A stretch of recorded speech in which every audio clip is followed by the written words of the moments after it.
This is a boundary, and confidence without boundaries may actually fuel your exhaustion rather than prevent it. We're answering all about the burnout or the lack of confidence. Which is it? And believe it or not, in the research that I'm looking at, it's going to show that there's solutions to this too. If you're feeling in this way or juggling it all, and where's your confidence at? Where's your burnout at?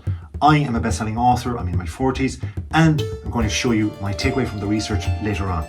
Look, you're competent, you're experienced, you're in your 40s, you're working harder than ever, and things generally were going well, but now they're collapsing or they're becoming more pressurable, and you ask yourself, am I working hard enough? Then you work harder, you become obsessed, but that is not the solution, because pushing harder feels safer than slowing down.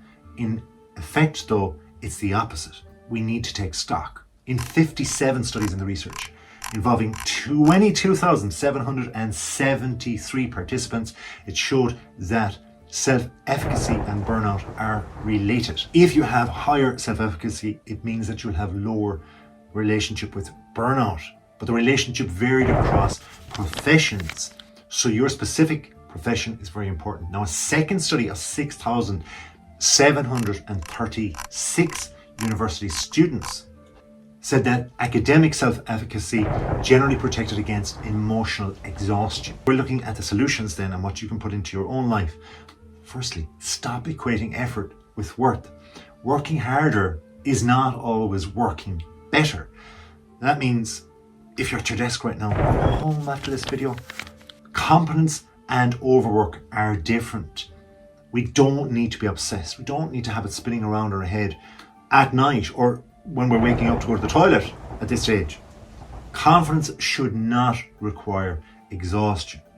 It's being present. Audit your burnout. Be honest with yourself.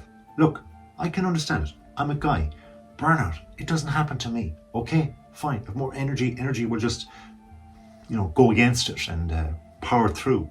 But it doesn't work like that neurologically. So ask yourself, what triggers invest into this potential of burnout? At least open yourself out to thinking that there could be that problem there creeping in if you don't look at it, because you are getting older, so you have to admit that much. Question yourself maybe that there's triggers there of fear. Look at other aspects of your life with regard to fear, not just your work, or indeed look at your workplace, your boss, you being the boss, the people under you and so on. You need to identify within yourself addictive productivity signals, because there are warning signs, right? Have you difficulty switching off? When it comes to 5 o'clock or whatever time your shift ends, can you just mentally walk away or drive away or whatever, cycle away? When you're going to bed, are you having those thoughts about work in the morning or certain things or aspects or your lack of control? Is the mentality of what you're doing just eking in your mentality? Is it becoming your personality? If there's a constant mental workload, it will drag you down eventually. Guilt during rest is a thing too. I should be working. Why am I resting? Is your productivity becoming your identity? Where's the clear boundary here? These resemble studyism in the earlier research I mentioned with regard to the academics. Now look, if you're not an academic, you might think that actually pertains to you. Fine. But remember, I'm sure in the past you've studied at some stage, even through high school or secondary school or whatever else.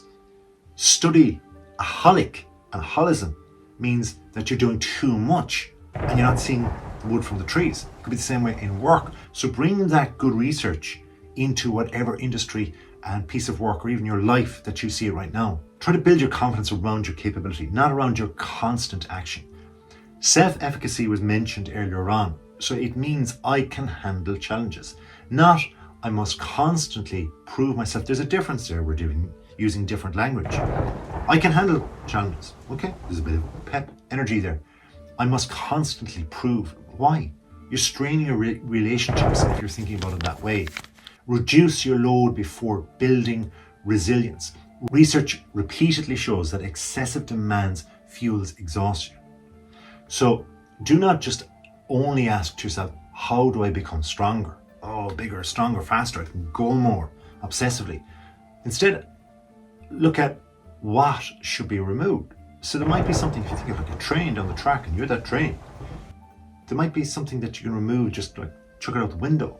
with regard to the weight of what's dragging you down in the first place. Now, if you're enjoying this video, please do like it, comment, and I'll be able to comment back on whatever your situation is, or good or bad, and we can improve this video, and subscribe, we'll have more. Now, strengthen your support system. There's people tied to you in every way, professionally and personally, and you can use them in every way possible. So you need to do that in a very, very good way. Stop them buffering your stress. Use them in a good way to help you to have energy. So how can you do that? Well, you can have mentors. If you've never been a mentee, go get it. Usually it's free. You're getting the experience of someone in their 50s or 60s or beyond to help you. Have peers looking at you. Okay, you might be a boss. You might think, oh gosh, that's threatening my perception of people will see me as being the boss. No, it means that you're being open and you're being strong to that.